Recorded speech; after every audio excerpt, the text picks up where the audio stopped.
Jason here, the AVP Wargamer, and today I have another show and tell. I'm going to show you guys Walking Dead, the board game. I'm going to tell you my review about it and a little bit of how it's played.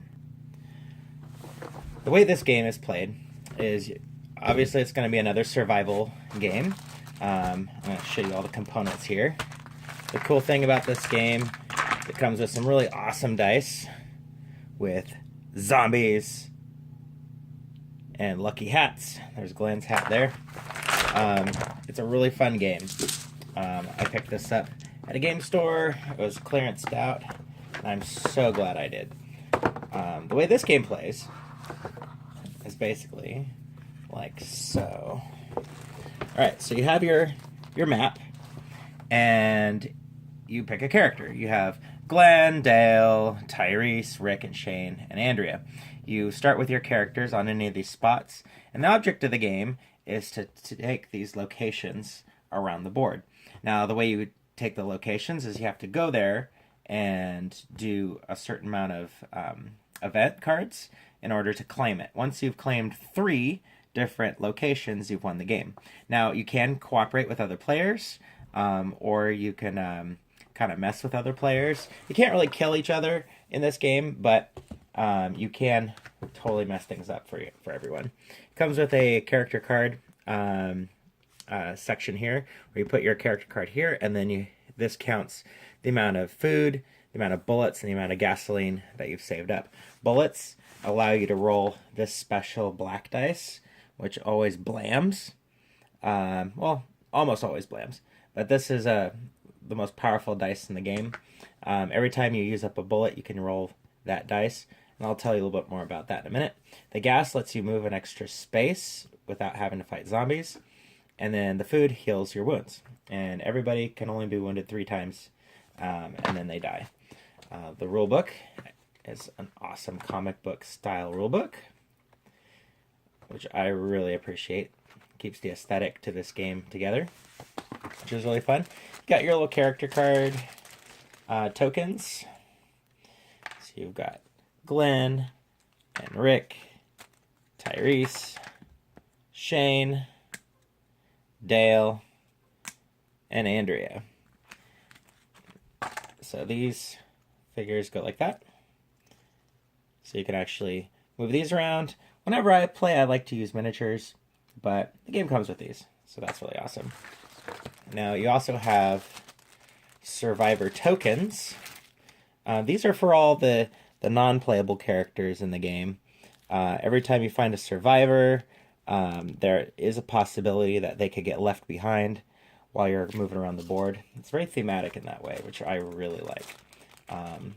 So far, it's one of the best Walking Dead games that I've played. And then you got your injury tokens. Then you got a bag of zombies. Now, each one of these tokens has a number of zombies written on the back. So every time you move a space, you leave zombies in your wake. So at the end of the game, this board is going to be covered with zombies. So it's a lot more dangerous to go back to where you went before, because you're littering these zombies everywhere. And again, you can skip fighting these zombies if you use your gasoline. So you just spend a gasoline token to do that. Here's plus 10 counters. These are for when your character cards go above 10 here. So if you go above 10, you switch to one of these, and then you start counting with the next one. But supplies are scarce, so it's always hard to get those. And then here's your markers for gas, bullets, and food. And those go on your character card as you play the game. Now, I'll kind of show you the cards and what they all mean. Alright, so for the character cards, let's see, these are events, the green ones. The blue ones are characters that you find during the game. Actually, let me clarify. These are followers. So when you start the game, you get a character. So there's Shane.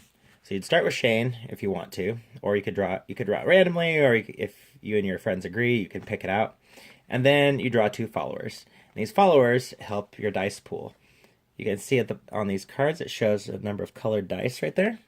And that dice means the amount of dice you roll for combat or for trying to get lucky and get out of a situation by rolling the hats.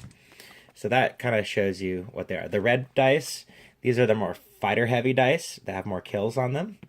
The green and the blues are a little bit different. The greens are a little bit more on the luckier side with the hats, and the blues are kind of in the middle with an even, with kind of an even all around. And then there's also, can't really tell what that is, but there's supposed to be a camper, and that camper is a wild card. That means it can count as a hat or a zombie kill. So, anyways, yeah, that's kind of how it starts in the game. So again, you have your characters that you play the game with. I'll just go ahead and show you this because it is an unboxing video, kinda. So you got Shane, got Tyrese, there's Rick, Dale, Andrea, and Glenn. And each one of these characters also has their own little abilities that kind of add to the game. That helps them when they go around on the board. The same thing with the followers. When you find these followers during the game, they have different abilities in addition to their dice rolls. And some characters are better than others. Some characters help you find resources. You know, some characters protect others.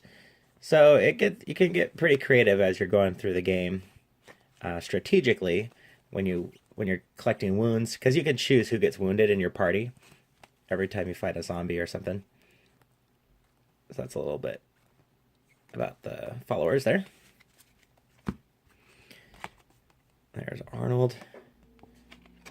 All right, now let's go to the location cards. Now these location cards are how you win the game. You start the game with 2 of these locations hidden in your hand. Nobody else can see these, and these you play if you get to the first, second, or third location. It all depends on which one you go to first. So these are always hidden, and those are your secret locations that you can go claim on the battlefield. The other locations, there's 3 that'll be drawn and placed on the board, and anybody can go for these in any order, starting with first, and then going down. Once you've claimed your first location, then you have to do the second location objective, third location objective, etc. And when you start the game, you go for your first location, that's a little bit easier.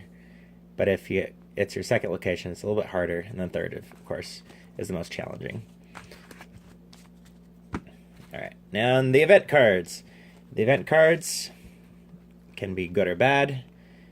Some of these you can save as an item and spend it.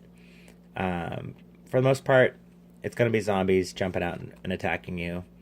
Or you might have to do strange choices, like it'll ask you whether or not you want to share some gas with other players. And if you do share the gas with the other players, you succeed at the mission. However, you know, if you don't want to share gas with other people, you could take the penalty for not succeeding. Each challenge has a success and a fail. So it tells you what happens when you succeed and what happens when you fail as you play the game. If you're trying to go for a location and you fail, next turn you have to start all over again and draw a new card. And some of these are just downright brutal. And some of these give you extra items and stuff. So, like here, just one zombie. Kill him, you get a resource. If you fail, you skip your next turn. So he's no big deal. But some of these, like 6 zombies, you have to survive attack by 6 zombies. If you succeed, you get 3 gas tokens. If you fail, you do not find any resources. And you probably get eaten by zombies.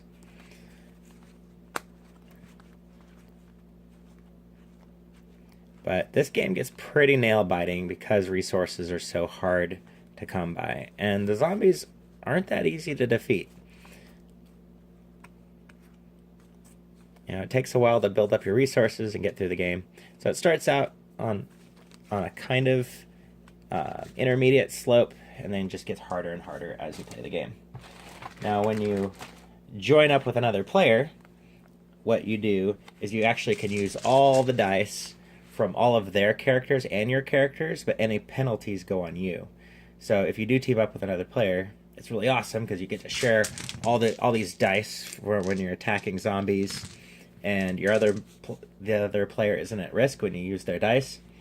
but you're helping your other players out, and they might be able to win the game quicker if you're teaming up with them. But it's a fun mechanic, and there's been plenty of times where we've played this where we've betrayed each other or whatnot throughout the game. So again, that's my recommendation, Walking Dead, the board game. I highly recommend it. It takes anywhere from 20 minutes to an hour, depending on how many players you have. It's really fun. You can use miniatures instead of the tokens if you'd like.